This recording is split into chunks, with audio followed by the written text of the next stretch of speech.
Hello, and happy day. How does slowing down sound to you today? Would you like to reduce the noise for just a bit? Are you ready to make a choice and decide to listen? My name is Igor S.F. Walker. I'm here to remind people to slow down, to reduce the noise, to walk their lives into a natural flow. Welcome back to the Book of the Week series. Every week, as I read another amazing title, I share it with the world. And today, we look at the emotion code. How to release your trapped emotions for abundant love, health, and happiness by Dr. Bradley Nelson. It is so important to personally take responsibility for your emotional and physical vitality. Complexity is the enemy of execution. It is a beautiful thing when something is not only effective, but it's also simple to do and easy to learn. Our emotional baggage stands in the way of each of us developing into the best and purest versions of ourselves. Some of your baggage is from your own life experiences, and some of it you have inherited from the lives and hardships of your ancestors. Our emotions don't come out of nowhere. They're generated by our bodies based on two criteria: what we are experiencing in the moment and information stored in our bodies and minds from past experiences. So whether we're feeling happiness or shame, that emotion comes from deep within, and for a reason. Emotions are vibrations of pure energy. Every emotion has its own unique vibrational frequency. Three things happen when we experience an emotion. First, our body generates the emotional vibration. Second, we begin to feel the emotion and any thoughts or physical sensations that come along with it. Third, we choose to let the emotion go, and we move on after a few seconds or several minutes. This last step is called the processing, and once it is complete, we have successfully moved on from the emotional experience, and it shouldn't cause us any problems. However, if either the second or the third step is interrupted, the emotional experience is incomplete, and the energy of the emotion is likely to become trapped in the body. Thousands of years ago, ancient physicians were astute observers of the human body. They found that people whose lives were dominated by a certain emotion would have corresponding physical ailments. For example, people whose lives were ruled by anger seemed to suffer from liver and gallbladder trouble. People who dealt with excess grief would often suffer from lung or colon trouble. Fearful people seem to have kidney and bladder problems. Your entire body is intelligent, not just your brain. Your organs are separate intelligences in your body that perform certain functions and produce specific emotions or feelings. People are usually surprised to learn that the various organs in our bodies produce the emotions that we actually feel. Yet there are correlations to this principle in life that are quite distinct, although they escape the attention of most physicians. Each trapped emotion resides in a specific location in the body, vibrating at its own particular frequency. Now, that emotional vibration causes the surrounding tissue to vibrate at a similar frequency. It's called a resonance.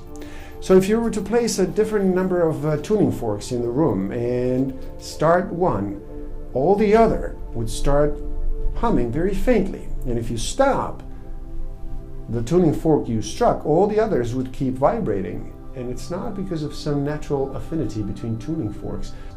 This is the way the universe works. Our bodies have intricate systems in place to keep us functioning. Our hearts beat, our lungs inhale and exhale, our small intestines process nutrients, and all of this without being asked. And thankfully, we don't need any conscious knowledge of these processes in order for them to happen. They're governed and controlled to the most minute degree by the subconscious mind. If this internal computer governs all our regular metabolic and immune processes, it is only logical that it would be perfectly aware of everything else going on inside of us too, including the smallest imbalances or problems. Not only that, but our subconscious mind can tell us exactly what's good for us and what isn't. Just as you'll sway forward when you're thinking about unconditional love, you will show a strong muscular response when thinking about a healing or life-giving food. You'll sway backwards or show weakness when thinking of harmful or poisonous foods. We even have these same physical responses when we tell the truth or when we tell a lie. The muscles are strong when we tell the truth, but they instantly weaken when we lie. We can't fool our subconscious minds. They know in an instant, without a doubt, whether we are being true or false, whether we're making healthy, wise, positive choices or not. In order to keep us healthy and alive, our bodies use skills that far exceed anything we're consciously aware of. So, the steps in emotional code process are as follows. Obtain the permission from the subject. Establish a baseline for testing. Determine if a trapped emotion actually exists. Determine which emotion it is. Now release the trapped emotion. Check to see if the emotion was released. Once a trapped emotion has been released, the healing process begins. If you want to become a master of your own emotions, learning to reroute your emotional experiences is essential. The key is to become more acutely aware of your own emotional experiences in general, so that you can learn to understand each part of the process more clearly. Remember that we choose our emotions based on several factors: trapped emotions, old habits and ideas, and of course, current circumstances. Much of the time, we jump to a response or we create an emotion, but start feeling it immediately. So, breathe into it. Honor that you are feeling this way for a reason and intend to hold on to it until you can decipher its message, whatever that might be. See if you can feel pain or any other sensation happening in your body, as it may be related. Give yourself permission to feel this emotion and understand the message it brings. Thank your body and your subconscious mind for communicating with you. Honor the emotion you are experiencing. Give yourself the permission to let old habits fall away and to choose a positive emotion instead. Decide how you want to feel. High vibrational replacements are such emotions as compassion, tolerance, curiosity, and if needed, create thoughts that align with the emotion that you have chosen to feel. If you're able to grasp this, you have successfully rerouted an emotional experience. It may feel awkward and clunky at first, but the more times you repeat it, the better at it you will get. Eventually, it will be automatic. Anger will never disappear so long as thoughts of resentment are there and cherished in your mind. Anger will disappear just as soon as thoughts of resentment are forgotten. Buddha.